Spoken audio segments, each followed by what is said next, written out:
Being stuck on towers, scraping the sky. They built a glass paradise way too high. Then the bubble pop, the silent sound of foreclosure signs are all over town. I got a bad loan, a promise they believe. Now the dream is over, they're feeling deceived. I watch from the sidelines, patient and cool, playing by a different set of rules. All I wanna do is, and I can do is take the window. All I wanna do is, and I'll cash up hard and watch the funds grow. This is straight up capitalism, chick, chick, boom. Sweeping up the pieces with the concrete boom. When I do, when I do, when I do. Get a call from my contact, a whisper on the phone. Another empty unit, the speculator is gone. He says a shame with a crocodile tear as he sells me their future for a fraction of last year. The paperwork's easy, a cash only deal. That heartbreak and panic is my next big steal. They get a cardboard box, I get the ocean view. It's nothing personal, it's just what I do. And a casual body, take your condo. All I want, and a casual body, and watch the dance floor. This is straight up capitalism, chick, chick, boom. Sweeping up the pieces with the concrete broom. When I do, when I do, when I do. Some myself ask for a quick return. Some I rent out, let the lesson burn. They call it a crisis, I call it a sale. In this concrete jungle, the strongest prevail. No funny business, I am the business. They sold you a lead, now I'm the witness. Seek your condo.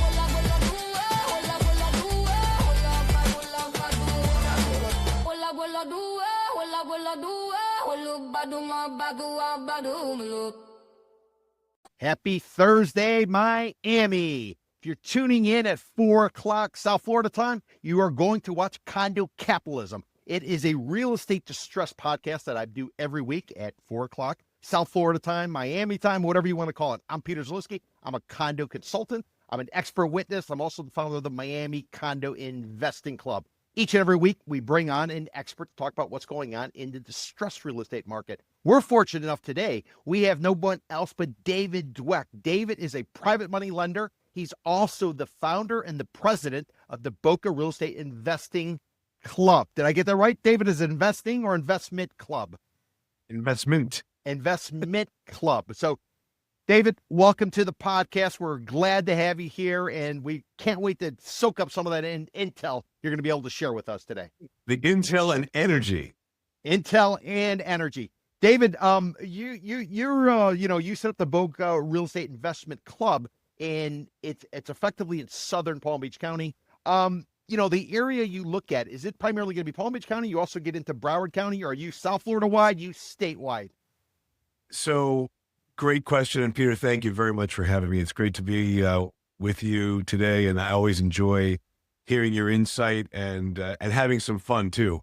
And sometimes at our mutual friend Jose's expense. 100%. Jose Suarez, who was on last week. So anybody who watched the podcast last week, they will know Jose Suarez. He's the one who was buying condos on average about 27 cents on the dollar out in the western suburbs. He had to do some handiwork, but he's the one who got a discount as much as 80%. So if you don't know who Jose Suarez is from Global Inventory Liquidator, go back and watch last week's podcast. Sorry to interrupt, David. That's okay. So to answer your question, I'm a really South Florida based and have been, and, in 3,000 plus transactions in my career, is pretty much not a neighborhood I don't know in South Florida. Now, I'll defer to you to the condo side because I made an executive decision recently. I'm involved in a condo deal right now, and the brain damage is very high. The condo doesn't have reserves and it's not warrantable, and et cetera, so forth. So I stopped flipping condos during COVID when in Pompano Beach on A1A, I was ready for my final inspection. The city of Pompano Beach was there, and the president of the association said, "Oh, we're shutting the building down because of COVID." I said, "The guy's there, let him in." And, please, I'm just asking you, just do the right thing, let him in. No.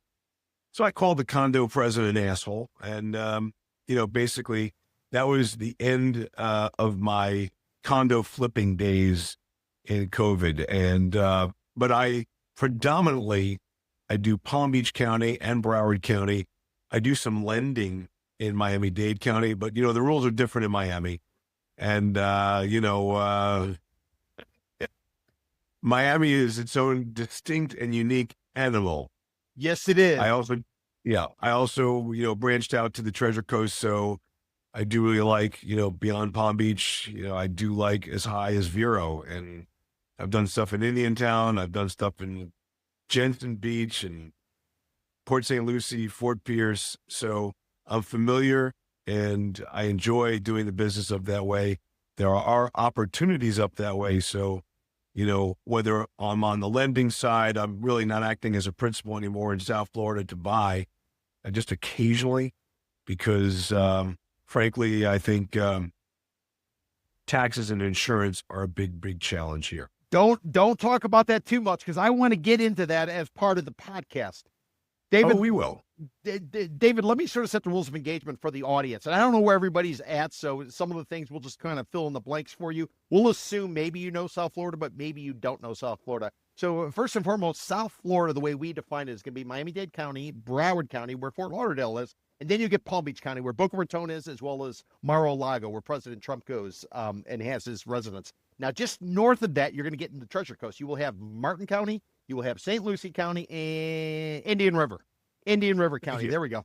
And then as you work your way up the coast, they tend to put all these together, and then there's various regions. So what David's talking about is he's actually doing South Florida as well as the Treasure Coast. And anybody out there who heard Indiantown and they thought that's the name of the town. So I don't want anybody to hear it, because you might be anywhere around the world and you might have some sort of reaction. But that is the official name of the municipality in Florida. David, what I want to do, I got you for just under an hour, because you have to run off over to one of your Boca Real Estate Investment Club meetings. So I want to done. Yeah. I want to lay out the rules of engagement. Sure. In terms of what I want to do. So I want to start off. I want to talk a little bit about you. I want to talk about the Boca Real Estate Investment Club, and then I want to branch over into maybe what you're doing outside of the club, whether it is investments for yourself or your group, and or any kind of private lending you're doing. And the fact that you put $1 billion on the street in financing, and you've done loans as quick as one day. I mean, you don't necessarily like to do it, but you can get the money out that quickly. But what's your sweet spot? A week, 2 weeks, if somebody needs to get their hands on a loan because they're trying to do it a great deal? Sweet spot, especially, Peter, in these times where other lenders are skittish. The market's flat, or it's a buyer's market, and they get nervous and they want to make sure there's equity. I typically like, 10 days to 14 days, 10 days to 2 weeks is my sweet spot. These are calendar or business days? Calendar. If you give me a file today, I can get it closed in a week and a half. Typically, if title work is done, as long as title work is done and clean, we can do it. The law firms I work with, the title companies, most of the title companies down here or law firms down here know of us and know that, we know what we want, that we know what they need to get us, and we can execute very quickly. Wow. Interesting. And David, just generally speaking, because we'll circle back to it, but typically the term on one of your loans is what, a year, 2 years, 3 years? 1 year. So for instance, what I'm doing now on some of my portfolio is, I borrow private money myself. And the thing that people maybe don't understand is the ready access to quick capital. And that's the beauty of private money. And then, I am doing a refinance tomorrow, a DSCR loan. And I'm very happy to report that I paid no points and I got 7.1 on an investment property. That's so I'm spectacular. Yes, it is. And basically the DSCR is getting me out of a private loan, and, I'm doing a 30-year fixed mortgage, and that's fine. And I don't know if you're going to, want to talk about that 50-year option, but maybe you want to put that in for later. Well, I did look up while you were speaking. You said you came in at what, 7.1% or so? Correct. No points. Yeah, no points. And 30-year fixed right now, according to Mortgage News Daily, 6.34. And how quickly were you able to get your hands on that loan for the deal you're doing? So the challenge, Peter, in that this is a property in Western North Carolina, and the challenge, believe it or not, there is finding an appraiser. I've never spent so much on an appraisal. I had no choice. They held me hostage. So I had to spend, I think this was like $600 or $700 for the appraisal. Some clown wanted over $1,000. And I told them to pound sand. I mean, I could use some salty language here, right? Let her rip. Yeah, I thought so. But I'll save that maybe for later because I'll tell you a funny story of something I just did. Can I do a sidebar? Yeah, 100%. So one of the things I just did earlier this week is I traveled to Western North Carolina where I bought a 9-unit building, and I had a caretaker there. But the reason why I went was threefold. I had to get security cameras and lights up at a couple of my properties there and meet the insurance adjuster for a claim that I never had vandalism and 3,000 deals and of my own, probably hundreds and hundreds and hundreds of deals. I never had actually vandalism. I had vandalism. The guy was out there, and I met him out there, and he got the deal done. And believe it or not, the next day, I'm going to shout out to Nationwide Insurance. They said, we're sending you your check. Now that process took less than 2 weeks, Peter. So in last year at the storm with Helene, I got zero money from my blanket policy on my, single family residences, zero on 3 claims, zero.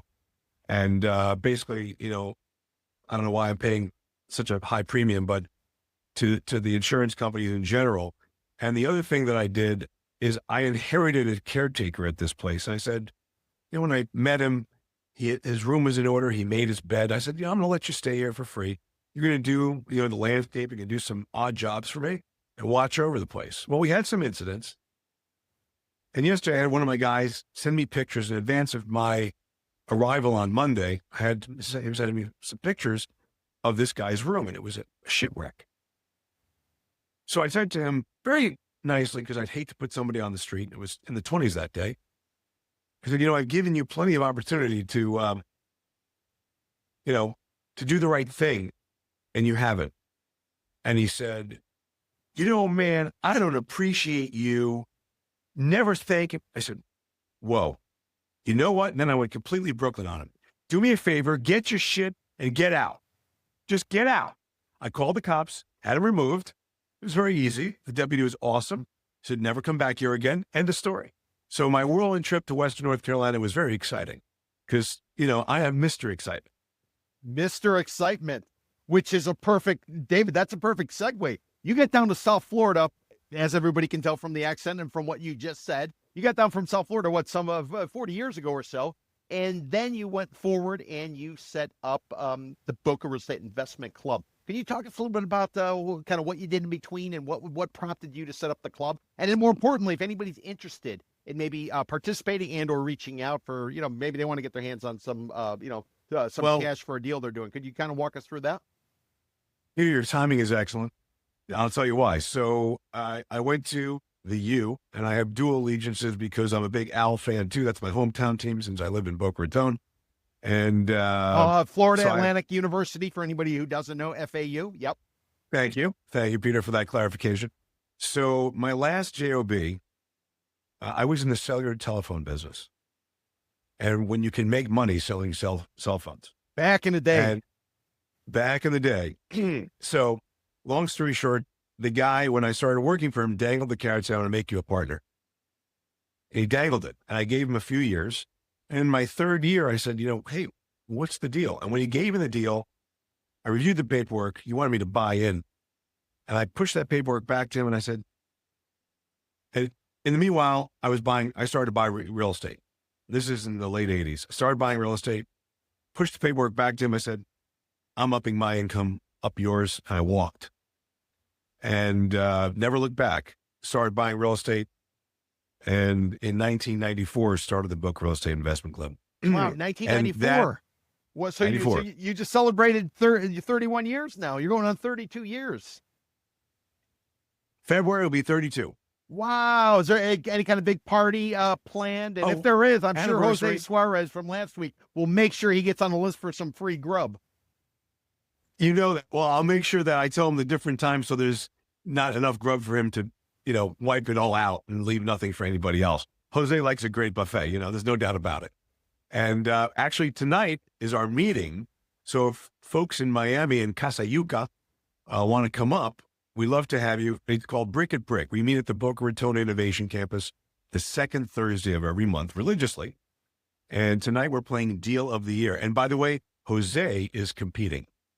Well, what did he put up? The $30,000 condo he bought that's got a value of $200,000, or has he got one better than that? That's probably the one he'll put up.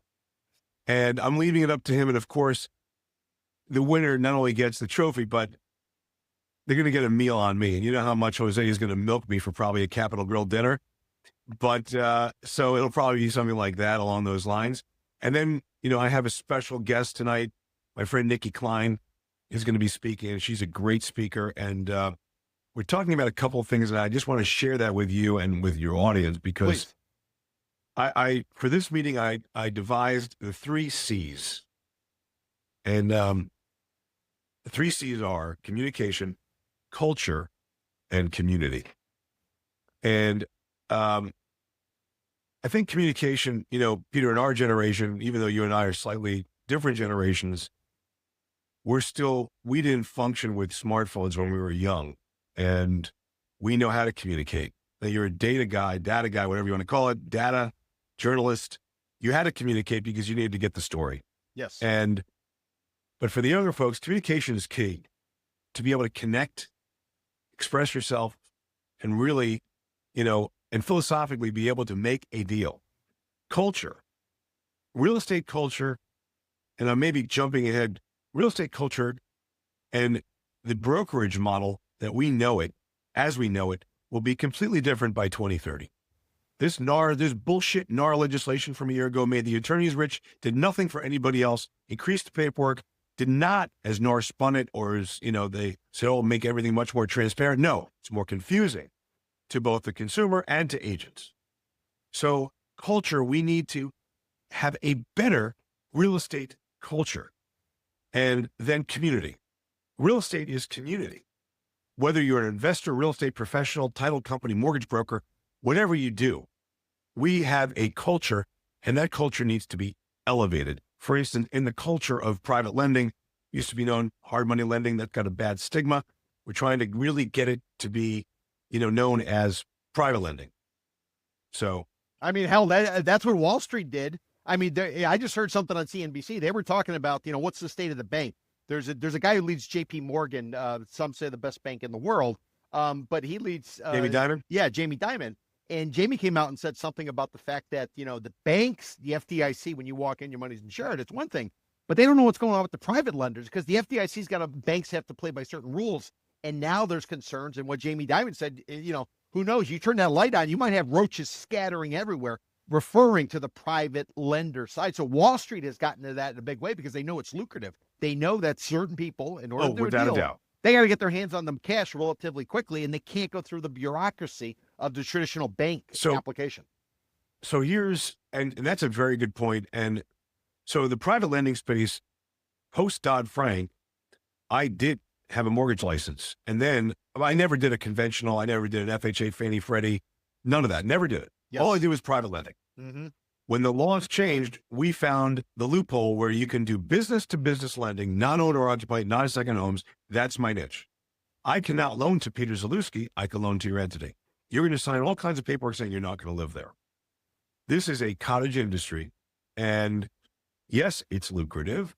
You have to know how to play the game to win. Yes. And, and it was as a result of the lousy Dodd-Frank legislation that went overboard. Last time I checked, credit cards can charge 25, 28, 30%. If you're buying a car, they can charge the same. But why can't, if people are willing to pay, usurious interest in real estate, 18% or maximum allowable by law, but I believe it's 18%. Now, if your loan goes into default, your private loan, 18% is the maximum. But some people do well with default interest. Some lenders will do well.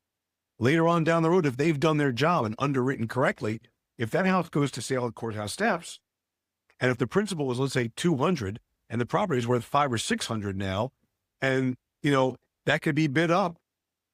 So all the, let's say if the original principal is 200 with the default interest, it's 250, 260. That lender just did better because of the default interest. You're a data guy, So. Absolutely. Well, David, to that point, I went into an Amscot. I had to get something notarized. There was a weekend and they had notaries there. Somebody told me. So I go to Amscot and I'm waiting in line. And it's really kind of interesting.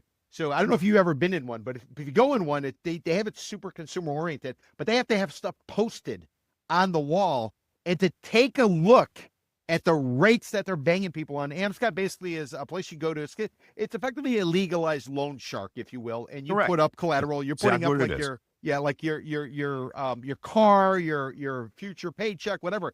But they have the whole schedule laid out percentage wise. I was shocked. We're talking, I want to say north of 100%, depending on the type of the loan you got and how long it was. So I asked him when I got up there, I said, hey, do you guys sell franchises?